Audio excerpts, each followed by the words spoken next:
Next thing is the description. This is where you get to describe exactly what you do. And as you can see, 750 characters here that you have. We've only used 153. And what is so cool now is, as you can see, they have the AI tool saying suggested description.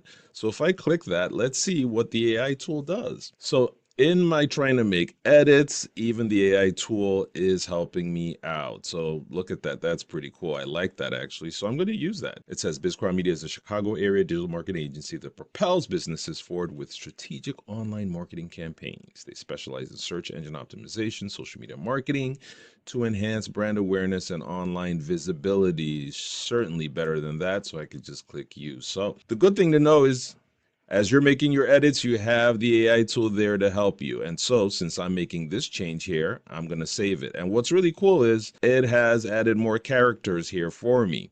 And since it suggested it, I would like to think that that's probably something to be aware of, the amount of characters that it suggested for you, because it knows best to probably stick with that. So I'm just going to stick with that. That's cool.